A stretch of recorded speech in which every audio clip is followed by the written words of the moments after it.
இப்ப இருக்கு இந்த வாழ்க்கையிலிருந்து தரித்திரத்திலிருந்து விடுவிப்பார், இல்லாமலிருந்து விடுவிப்பார், வியாதியிலிருந்து விடுவிப்பார், தோல்வியிலிருந்து வெற்றி கொண்டு போவார். அதான் இந்த பாவத்தினால் கரப்பட்ட இந்த பொல்லாத பிரபஞ்சத்தின்றும் நம்மை விடுவிப்பார்னு சொல்லுகிறார்.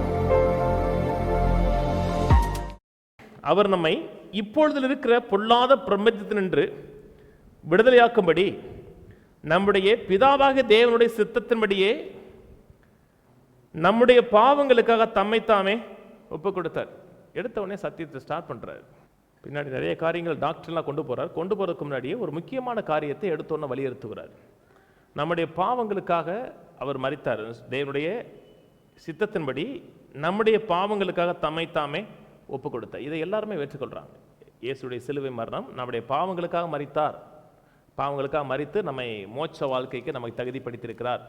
இதான் சுவிசேஷம் என்று மக்கள் நினைக்கிறாங்க. அதாவது பாவியா இருந்தோம், ரசிக்கப்பட்டோம், இப்போ பரலோகம் போவதற்கு தேவன் நம்மை தகுதிப்படுத்திட்டார் என்கிற எண்ணம் தான் எல்லா இடத்துலையும் சுவிசேஷம் அறிவிக்கப்படுகிறது. தான் சுவிசேஷம் நினைக்கிறாங்க.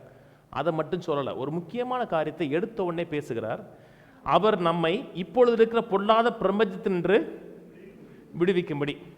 சுவிசேஷங்கிறது வெறும் பாவத்திலிருந்து விடுதலையாக்கப்பட்டு பரலோகம் போகிறோம், அது மட்டும் சுவிசேஷம் இல்லை. இப்பொழுது இருக்கிற இந்த பொல்லாத உலகத்திலிருந்து, பாவத்தினால் கரைபற்றிருக்கிற இந்த பொல்லாத உலகத்தினுடைய எல்லா தீமை நின்றும் இப்பொழுதே விடுவிக்கப்பட வேண்டும். அதான் காஸ்பல்.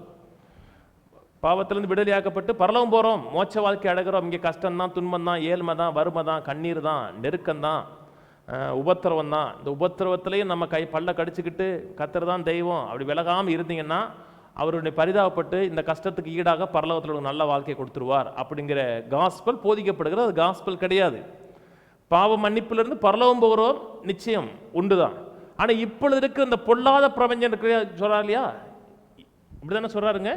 அவர் நம்மை இப்பொழுது இருக்கிற பொல்லாத பிரபஞ்சம் என்று விடுவிக்கும்படி. இப்பொழுது இப்ப இருக்கிற உலகம் நரகத்திலிருந்து பின்னாடி விடுவிப்பார். நரகம் போகாத அளவுக்கு டோட்டலா விடுவிச்சு பரலோக மோட்ச பிரயாணம் கொண்டு போவார். அதுல எந்த மாறுதலும் கிடையாது. ஆனா இப்ப இருக்க இந்த வாழ்க்கையிலிருந்து தரித்திரத்திலிருந்து விடுவிப்பார், இல்லாமலிருந்து விடுவிப்பார், வியாதியிலிருந்து விடுவிப்பார், தோல்வியிலிருந்து வெற்றி கொண்டு போவார். அதான் இந்த பாவத்தினால் கரப்பட்ட இந்த பொல்லாத பிரபஞ்சத்தின்றும் நம்மை விடுவிப்பார்னு சொல்லுகிறார். இதை இந்த காஸ்பல் அறிவிக்கல. அவர் என்னங்கன்னா, நம்ம ஒரு மோட்ச பிரயாணத்தில் இருக்கிறோம், அதாவது மோட்ச யாத்திரையில் இருக்கிறோம். இப்போ சிலர்லாம் அந்த யாத்திரைக்கு போறாங்க இல்லையா, ஒரு யாத்திரை போறோம் எவ்வளவு கஷ்டம், அப்படித்தானங்க, மலையெல்லாம் கடந்து. அதே மாதிரி இவங்க நினைக்கிறாங்க இது ஒரு யாத்திரை, மோட்ச யாத்திரைக்கு போயிடும். மோட்ச யாத்திரைக்கு போறோம்னா பல கஷ்டப்பட்டு படாத பாடுபட்டு முள்ள பிறண்டு படாத பாடுபட்டதுக்கு அப்புறம் நீ எவ்வளவு உத்தரவுப்படுகிறியோ அந்த அளவுக்கு மோட்சத்தில் உனக்கு வீடு கொடுத்துருவாங்க. அது காஸ்பல் இல்லை, இதுதான் காஸ்பல்.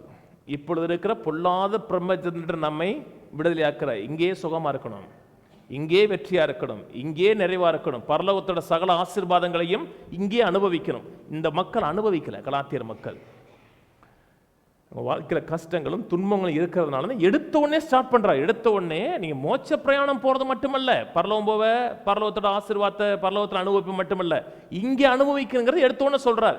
ஏன் அனுபவிக்கல? அவங்க கிருபை விட்டு விலகிட்டாங்க. கிருபை விட்டு நீங்க விலகிட்டீங்கன்னா கிறிஸ்துவை விட்டு விலகிறது மாதிரி. ரட்சிக்கப்பட்டிருப்பீங்க, செத்தா மோட்சம் போவீங்க இல்லைன்னு சொல்லலை. ஆனால் இந்த வாழ்க்கையில் தேவனோட ஆசீர்வாதம் இருக்குமா, அனுகூலம் இருக்குமா, வெற்றி இருக்குமா, சந்தோஷமா இருக்குமா? இருக்காது. கிருபை விட்டு விலகணும் பாருங்க, அவன் கிறிஸ்துவ விட்டு போலங்க, அதை ரட்சிப்பை விட்டு டோட்டலா வெளியே போல. கிருபை எதுக்கிறவன், கிருபை நிராகரிக்கிறோட வாழ்க்கையில் சந்தோஷம் இருக்காது, முகம் மலர்ச்சி இருக்காது, ஒரு நிறைவு இருக்காது. பார்க்கலையா? நீங்க பார்த்தது இல்லையா? கிருபை ஏத்து பேசுறவனா பாருங்க, குறை சொல்றவனா இருப்பான், குற்றப்படுத்துறவனா இருப்பான், கண்டம் பண்ணுகிறவனா இருப்பான். எங்கெங்கெல்லாம் அது தவறு, இது தவறு, இது தவறு, அது தவறு தவறுன்னு நியாயாதிபதியா குறை சொல்லுகிறவனா தான் இருப்பானே தவிர அவனோட வாழ்க்கையில சந்தோஷம், சமாதானம், நிம்மதி இருக்குமான்னு இருக்கவே இருக்காது. ஏன் இருக்காது?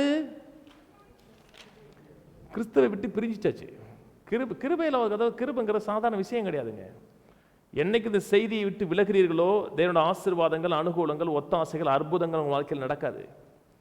பின்னாடிலாம் பேசுகிறார், உங்களுக்குள்ள அற்புதங்களை நடப்பித்தவர் எப்படி நடப்பித்தாருங்கிறாரு. இப்போ அற்புதங்கள் பெறணுமா, வாழ்க்கையில் மாற்றங்கள் உண்டாகணுமா, வியாதியிலிருந்து சுகம் உண்டாகணுமா, தரித்திரத்திலிருந்து நிறைவு உண்டாகணுமா, ஒவ்வொரு வாழ்க்கையில் ஒவ்வொரு படிகளையும் கிருபை விட்டு விலகிட்டீங்க, கிரியைக்குள்ள போயிட்டீங்க, கிரியையினாலதான் மாற்றம் உண்டாக நினைச்சீங்கன்னா நன்மைகள், அனுகூலங்கள் வராது. இந்த பொல்லாத பிரபஞ்சத்தினுடைய தாக்குதல் தொடர்ந்து இருந்துகிட்டே இருக்கும். இன்னைக்கு கிறிஸ்தவம் அப்படி இல்லைங்க. அதனால தான் எடுத்த உடனே ஸ்டார்ட் பண்றார். இப்பொழுது இருக்கிற பொல்லாத பிரபஞ்சத்திலிருந்து நம்மை விடுவிக்கும்படியாக சிலுவையில் மரித்தார். இந்த உலகத்தில் சபிக்கப்பட்ட உலகம், இந்த சபிக்கப்பட்ட உலகத்தில் எல்லா தீமையினின்றும் விடுதலையாக்கப்பட வேண்டும். நம்மை தேவ சித்தம். வாசிப்போம்.